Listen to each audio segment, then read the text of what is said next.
बांधकाम कामगाराच्या पहिल्या 2 अपत्यासाठी त्यांच्या शिक्षणासाठी इमारत व इतर बांधकाम कामगार मंडळातर्फे स्कॉलरशिप दिल्या जाते।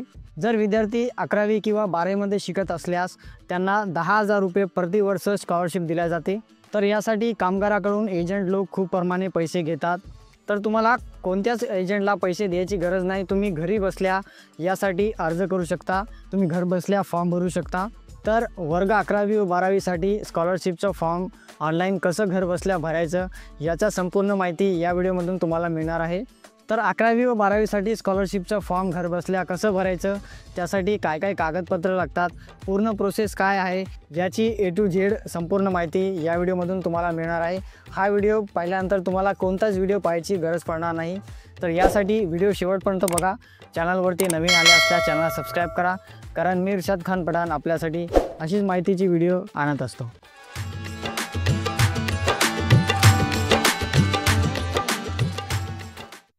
तर स्कॉलरशिपचा फॉर्म भरण्यासाठी तुम्हाला बांधकाम कामगाराच्या मुख्य वेबसाईट म्हणजेच MahaBOCW वर यायचं आहे। तर सर्वप्रथम गुगलवर सर्च करा MahaBOCW। सर्च केल्यानंतर तुम्हाला पहिली अधिकृत वेबसाईट दिसेल MahaBOCW, इथं तुम्हाला क्लिक करून यायचं आहे। आता वेबसाईट उघडल्यानंतर थोडं खाली या। खाली आल्यानंतर बघा इथं 2 नंबरचं ऑप्शन दिलेलं आहे क्लेमचं। तर या 2 नंबरच्या ऑप्शनमध्ये क्लिक करून आपल्याला फॉर्म भरायचा आहे। तर इथं क्लिक करा। त्याच्यानंतर इथं सिलेक्ट ऑप्शन असा दिलेला आहे, तर इथं आपल्याला क्लिक करायचं आहे। इथे क्लिक केल्यानंतर न्यू क्लेम असा एक ऑप्शन येईल, तो ऑप्शन आपल्याला घ्यायचा आहे, म्हणजे तो ऑप्शन सिलेक्ट करायचा आहे। त्याच्यानंतर रजिस्ट्रेशन नंबर एक असा ऑप्शन येईल, तर इथं आपल्याला आपल्या बांधकाम कामगाराचा नोंदणी क्रमांक टाकायचा आहे। तो नोंदणी क्रमांक बघा MH ने सुरू होते, तो तुमच्या 1 रुपये भरलेल्या पावतीवर सुद्धा असते किंवा तुमच्या कामगारच्या कार्डवर सुद्धा असते। तर इथं तुमचं रजिस्ट्रेशन नंबर टाका। रजिस्ट्रेशन नंबर टाकल्यानंतर प्रोसीड टू फॉर्म ह्या बटनवर आपल्याला क्लिक करायचं आहे। इथं क्लिक केल्यानंतर तुमच्या मोबाईलवर एक OTP जाईल, जे तुमच्या बांधकाम कामगारमध्ये तुम्ही रजिस्टर केलेला आहे त्या मोबाईलवर तुम्हाला OTP जाईल। तर तो OTP आता तुम्हाला इथं टाकायचा आहे। OTP टाका, त्याच्यानंतर व्हॅलिडेट OTP या बटनवर क्लिक करा। आता OTP टाकल्यानंतर तुमची कामगाराची पूर्ण प्रोफाईल इथं ओपन होईल, म्हणजे तुमची संपूर्ण माहिती जे कामगारमध्ये तुम्ही नोंदणी केलेली आहे ते सर्व माहिती इथं तुम्हाला दाखवाल। तर इथं तुम्हाला काहीच करायचं नाही। तर इथं तुम्हाला आता खाली यायचं आहे। खाली आल्यावर बघा इथं अर्जदाराच्या बँकेचा तपशील द्यायचा आहे। तर इथं बघा पासबुक आपल्याला कोणाचं द्यायचं आहे, तर इथं विद्यार्थ्याचा पासबुक द्यायचं नाही आपल्याला, इथं आपल्याला कामगाराचा स्वतःचा पासबुक इथं अपलोड करायचा आहे, कारण की स्कॉलरशिपचे पैसे कामगाराच्या स्वतःच्या अकाउंटमध्ये येतात। तर इथं कामगाराचा स्वतःचा बँकेचे डिटेल टाका। तर बघा ज्या कामगारांनी आतापर्यंत क्लेमचा कोणताच फॉर्म भरला नाही त्यांनाच हा बँक डिटेल टाकायचा ऑप्शन येईल, आणि ज्यांनी आधीच बँक डिटेल अपडेट केलेला आहे किंवा टाकलेला आहे त्यांचे बँक डिटेल ऑटोमॅटिक इथे येईल, त्यांना टाकायची गरज नाही। आता बँक डिटेल टाकण्यासाठी बघा इथं सर्वप्रथम IFSC कोड आहे, तर तुमच्या बँकेचा IFSC कोड टाका, ते तुमच्या पासबुकवर दिलेला असते। IFSC कोड टाकला की बघा समोर ऑटोमॅटिक बँकेचं नाव येईल, त्याच्यानंतर शाखा येईल, त्याच्यानंतर बँकेचं पत्ता येईल। त्याच्यानंतर बघा आता तुम्हाला इथं तुमच्या बँकेचं अकाउंट नंबर टाकायचा आहे, तर इथं एकदम अचूक तुमचा अकाउंट नंबर टाका। त्याच्यानंतर कन्फर्म अकाउंट नंबरमध्ये पुन्हा तुमचा तोच अकाउंट नंबर इथं तुम्हाला टाकायचा आहे, तो बरोबर एकदम ॲक्युरेट टाकून घ्या। तर पहा बँक डिटेल टाकल्यानंतर इथं एक ऑप्शन येईल केंद्र निवडा। तर इथं आपल्याला तुमचं फॉर्म भरल्यानंतर तुमचे जे कागदपत्र आहे स्कॉलरशिपसाठी तुम्ही जे दिलेले आहे ते कागदपत्र तुमच्या जवळच्या तालुका केंद्रामध्ये किंवा तुमच्या जवळच्या WFC सेंटरमध्ये जाऊन तुमचे कागदपत्र व्हेरीफाय करायचं आहे। तर इथं क्लिक केल्यानंतर तुमच्या जिल्ह्यामध्ये ते तुमच्या जवळचं जे WFC सेंटर आहे ते नाव तुम्हाला इथं येईल, तर ते तुम्हाला इथून निवडायचं आहे।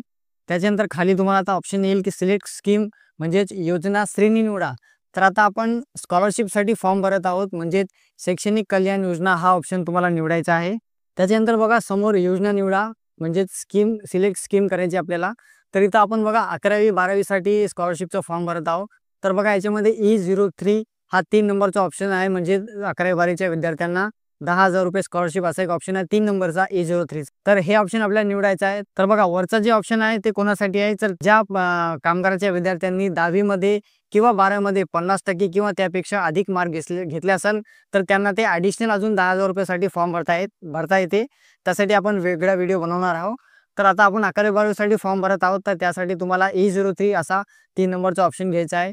तर बघा हे दोन्ही फॉर्म एकदा सुद्धा भरता येतात, म्हणजेच टक्केवारीचा फॉर्म आणि 11वी 12वीचा फॉर्म असा, म्हणजे दोन्ही फॉर्म तुम्हाला भरता येतात। तर 3 नंबरचा ऑप्शन निवडा। आता स्कीम निवडल्यानंतर आपल्याला खाली यायचं आहे। तिथं आल्यावर इथं मुलाचे किंवा मुलीचे नाव जे तुम्ही बांधकाम कामगार नोंदणी करता वेळेस ॲड केले होते ते नाव ते तुम्हाला ऑटोमॅटिक येतील. तर इथं क्लिक करून तुम्हाला तुमच्या पाल्याचं नाव सिलेक्ट करायचं आहे.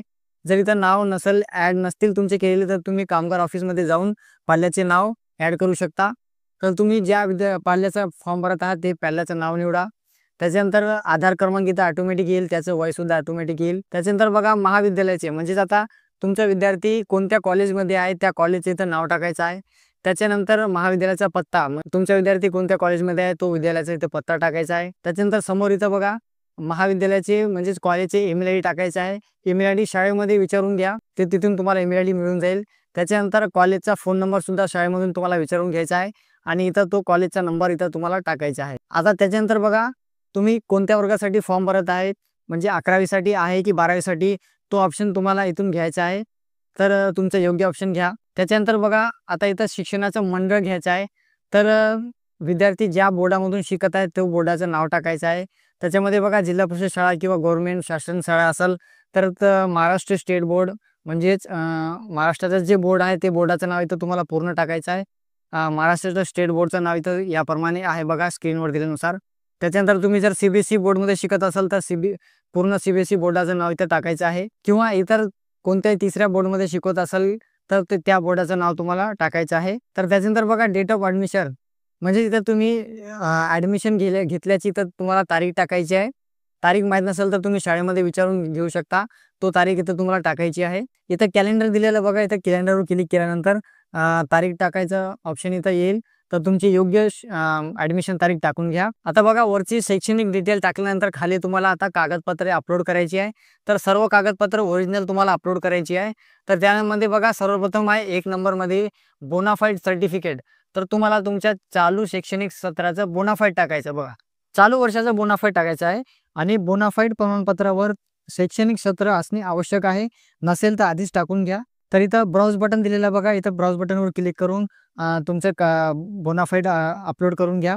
तुम्ही जर मोबाईलमधून फॉर्म भरत असाल तर एखादा प्ले स्टोअरवरून PDF स्कॅनरचा ॲप घ्या, फ्रीमध्ये मोफत मिळून जाते.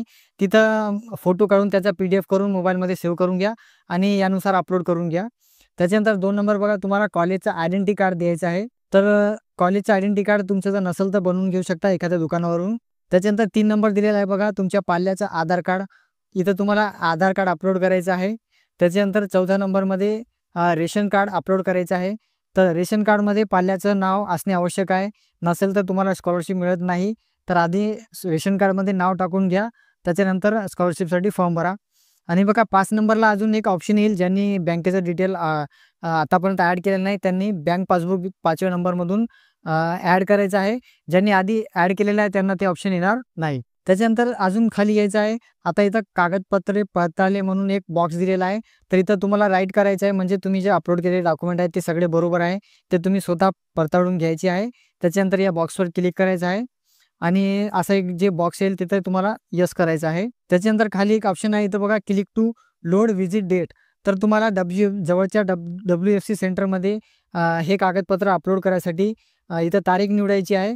तर इथं क्लिक केल्यानंतर इथं असं एक कॅलेंडरचं ऑप्शन येईल. तिथं क्लिक केल्यानंतर तुम्हाला जवळची तारीख घ्यायची आहे आणि तिथं जाऊन तुमचे डॉक्युमेंट व्हेरिफिकेशन करायचं आहे. तर बघा जे व्हाईट कलरमध्ये तारीख दिलेली आहे ते तारीख अवेलेबल आहे. बाकीचे लाल कलर म्हणजेच शासकीय सुट्ट्या आणि पिवळ्या कलरमध्ये जे दिलेलं आहे त्या तारखेला स्लॉट बुक झालेला आहे. तर जे व्हाईटमध्ये आहे ते कोणतंही तुमची जवळची एक तारीख निवडून घ्या. त्याच्यानंतर समोर एक हमीपत्र दिलेलं आहे. इथं तुम्हाला हे वाचून घ्यायचं आहे आणि त्याच्या समोर एक बॉक्स दिलेला आहे. तिथं क्लिक करून राईट करायचं आहे. त्याच्यानंतर बघा खाली सबमिट बटन दिलेलं आहे.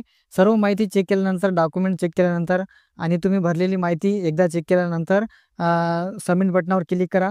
सबमिट केल्यानंतर बघा तुम्हाला अशा प्रकारे एक पावती क्रमांक दिला जाईल. तो पावती क्रमांकाचा तुम्ही प्रिंट काढून घेऊ शकता. आता त्याच्यानंतर खाली बघा एक प्रिंट अपॉइंटमेंट लेटर असा एक ऑप्शन दिलेला आहे. तर इथं क्लिक करायचं आहे तुम्हाला. तिथं क्लिक केल्यानंतर बघा एक अशी तुम्हाला अपॉइंटमेंट लेटरची एक पावती येईल. हे पावती तुम्हाला प्रिंट करणे आवश्यक आहे आणि ज्या दिवशी तुम्ही तिथं जाणार आहे म्हणजेच कागदपत्रांनी WFC सेंटरमध्ये जाणार आहे तर ही पावती आणि तुम्ही जे डॉक्युमेंट अपलोड केलेले आहे ते सर्व ओरिजिनल डॉक्युमेंट तुम्हाला घेऊन जायचे आहे आणि तिथं कागदपत्र पडताळून घ्यायचे आहे. तिथंच तुम्हाला तिथं सांगलं जाईल की तुमचा फॉर्म मंजूर झाला की रिजेक्ट झाला. त्याच्यानंतर फॉर्म जर मंजूर झाला तर तुम्हाला ते शिक्का मारून देतील. त्याच्यानंतर तुमच्या खात्यामध्ये ऑटोमॅटिक पैसे येऊन जातील. तर व्हिडिओ माहिती आवडल्यास लाईक करा. चॅनलवरती नवीन आले असल्यास चॅनल सबस्क्राईब करा. कारण मी इर्शाद खान पठाण आपल्यासाठी अशीच माहितीची व्हिडिओ आणत असतो.